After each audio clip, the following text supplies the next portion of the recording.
안녕하세요. 김노무사TV의 노무사 김승현입니다. 네, 안녕하세요. 정신농사입니다. 예, 반갑습니다.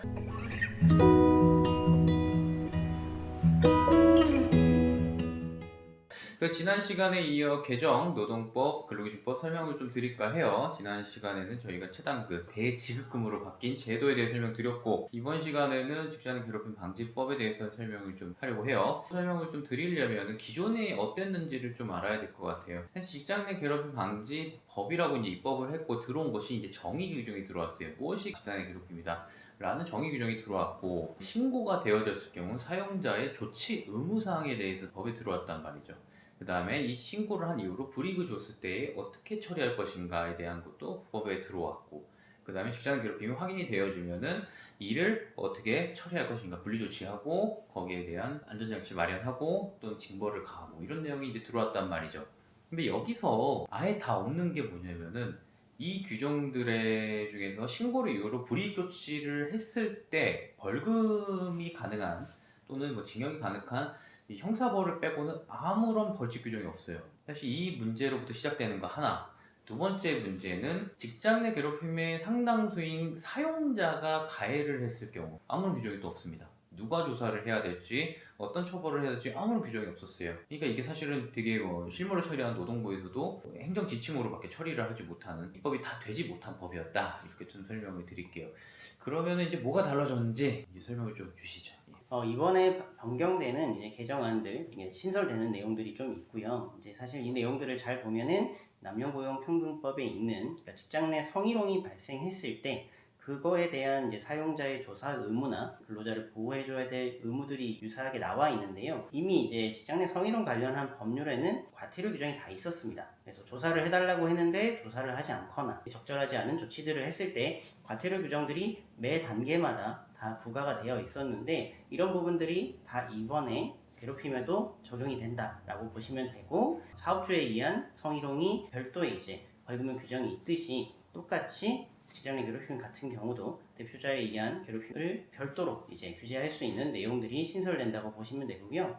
과태료 규정을 보면은 이제 조사를 해달라고 했는데 조사를 하지 않거나 조사하는 과정에서 밝혀진 그런 내용들, 기밀이죠. 이런 것들을 외부에 유출을 해가지고 또 다른 불이익을 받게끔 하거나 대표자가 근로자를 괴롭히는 경우, 이런 부분들이 구체적으로 명시가 되어 있고, 이런 부분들에 대해서 이제 노동부에서 과태료를 부과할 수 있는 규정들이 이제 신설이 되고, 앞으로 좀 시행까지 시간은 좀 남아 있지만은 좀 큰 변화는 있을 것 같습니다. 일단 사용자의 가해 행위에 대해서 이제 과태료 규정을 마련했다는 얘기는, 사용자의 괴롭힘에 대해서는 노동부가 이제 조사 의무가 바로 발생을 하고, 조사 결과에 따라서 사용자한테도 직접 과태료를 매기거나 또는 이행을 하지 않을 경우에는 단순히 지금까지는 이행해주세요, 이행해주세요 이제 시정 명령만 내렸는데, 이걸 보러 이제 행정지도라 그래요. 행정지도는 사실 별다른 법적 구성력이 없거든요.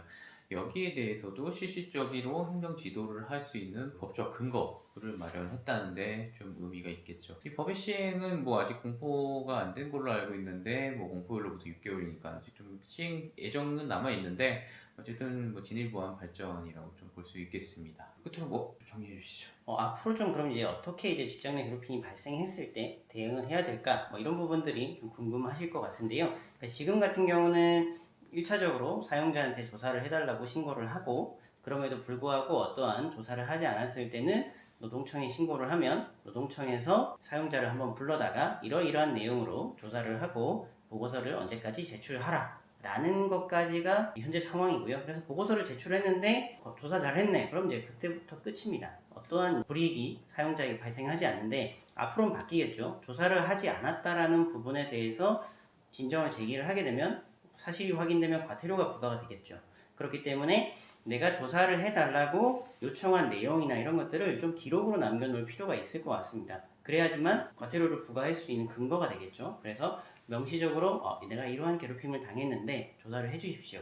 이후에도 반응이 없을 때 왜 조사를 해주지 않는 건지에 대해서 메일을 보내든 공문을 보내든 그런 기록을 남겨놔야지만 사용자가 나서서 조사를 한다라는 그런 점이 하나가 크게 바뀔 것 같고요.